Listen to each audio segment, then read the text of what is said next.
Hola, mi nombre es Edison Amanta. Soy estudiante de la Universidad de las Fuerzas Armadas, ESPE, Ciudad de la Tacunga. Estoy estudiando la ingeniería en mecatrónica. Hoy te presentamos otro video que se trata sobre impactos de los sistemas de partículas, que corresponde a la materia de física clásica NRC 7664 bajo la docencia del ingeniero Diego Proaño Molina. ¿Qué es un impacto? Un impacto es un choque entre dos cuerpos. Esto ocurre en un intervalo muy pequeño y durante el cual estos cuerpos ejercen fuerza, que son relativamente grandes entre ellos. Se puede también decir que un impacto es igual a un choque o una colisión. Como podemos ver aquí, dos vehículos viajan en sentido contrario a cierta velocidad y después producen una colisión o choque. Para que sea un sistema de partículas deben haber más de dos cuerpos en cierto espacio. También podemos decir que es una agrupación de cuerpos. Cada uno de estos cuerpos pueden ejercer diferentes fuerzas. Las fuerzas internas y externas. En la siguiente figura se ha representado un conjunto de dos partículas de masa 1 y 2. Sobre la masa 1 actúan las fuerzas F1 y F1,2. Sobre la masa 2 actúan las fuerzas 2. Como podemos observar aquí, tenemos nuestras gráficas.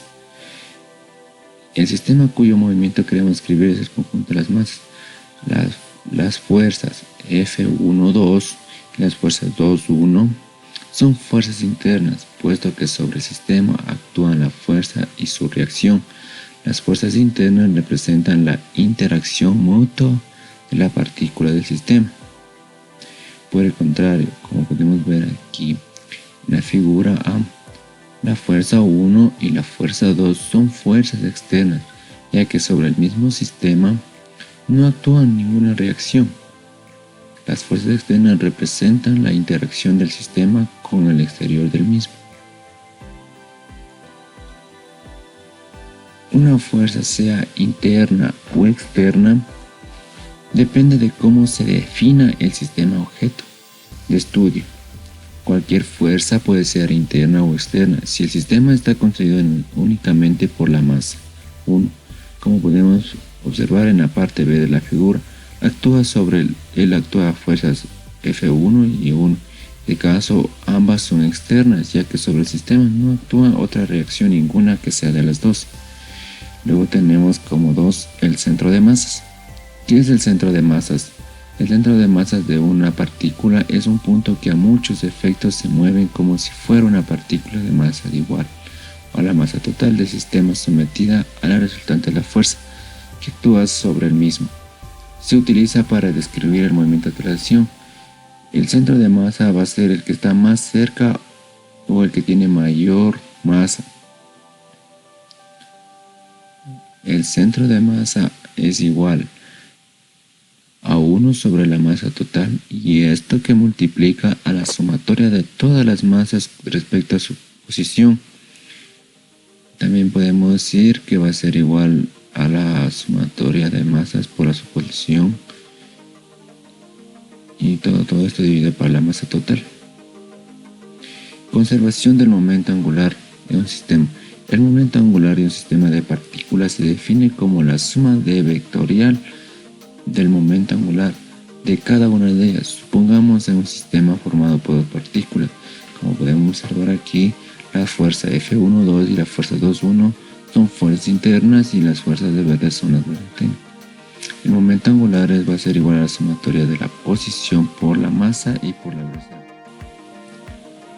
Para saber bajo qué condiciones se conserva L, expresamos su derivada aplicando los conceptos vistos en conservación del momento angular de una partícula. Como punto ahora tenemos energía cinética y potencial de un sistema, conservación de energía mecánica de un sistema. Conservación del momento lineal. Las fuerzas externas son despreciables frente a la fuerza interna durante la colisión. El momento angular de I inicial va a ser igual al momento angular final. Esto va a ser al momento angular de un punto A inicial más el momento angular de un punto B inicial.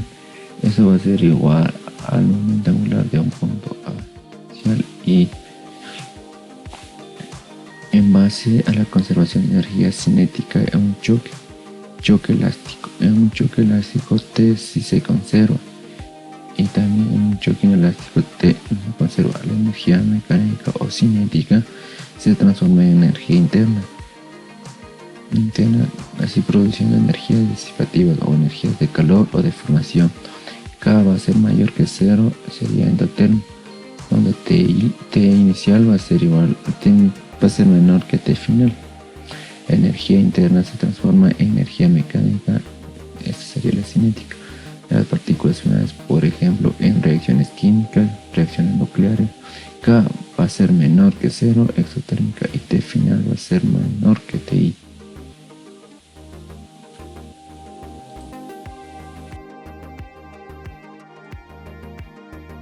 Primer ejercicio. Enunciado. Por el carril circular sin rozamiento de radio R de la figura se lanza una masa de M de dimensiones especiales con una velocidad. En el tramo rectilíneo, siguiendo la longitud del coeficiente de rozamiento cinético entre la masa y el suelo suspendido en una cuerda, y el reposo encuentra una masa M igual a 12, como se muestra en la figura. Conector. Determina la velocidad cuando llega al final de dicho tramo circular y determina la velocidad de ambas después del choque. Como justificación, tenemos los datos. La velocidad es igual a 10 metros por segundo, el coeficiente de rozamiento es igual a 0,6, el radio es igual a 1 metro, la distancia es igual a 4 metros y la gravedad es 9.807 metros sobre segundo al cuadrado.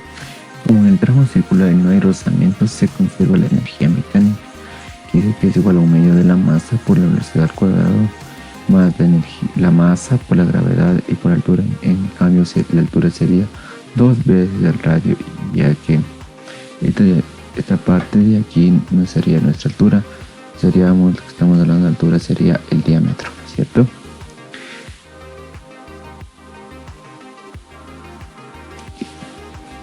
Esto es igual a un medio de la masa por la velocidad al cuadrado de A.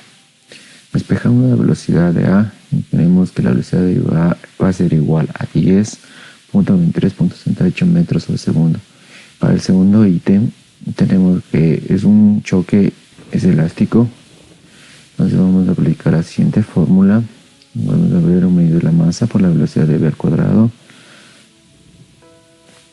Luego despejamos cada una de estas ecuaciones, obteniendo esto como la ecuación número 1 y aquí la ecuación número 3.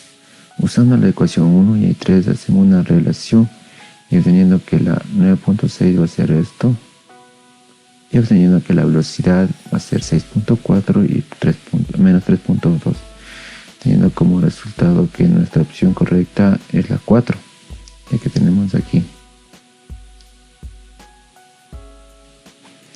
Segundo ejercicio.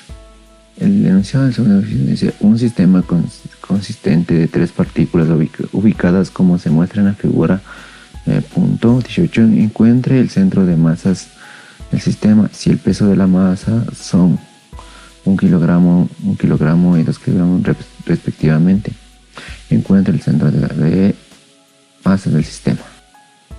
Justificación.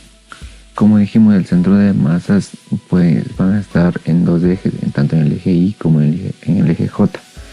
Para calcular el centro de masa, Y va a ser igual a un medio de la masa por la sumatoria de las masas por la posición de cada uno. O también vamos a relacionar que va a ser igual a la masa por la posición, todo esto sobre el total de las masas.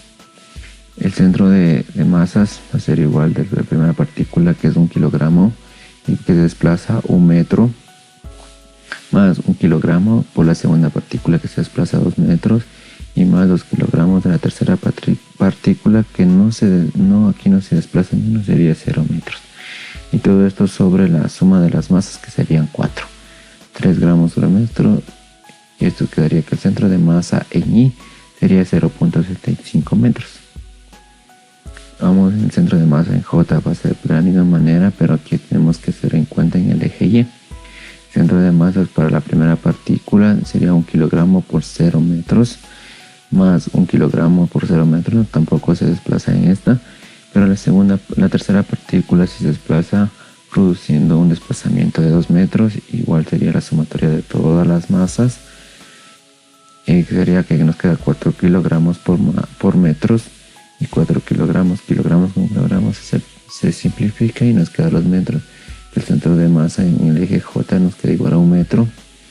Por lo tanto, hacemos que el centro de masas va a ser igual al centro de masas en I más el centro de masa en J, quedando que el centro de masa va a ser igual a 0.65 I más 1,01 en J metros.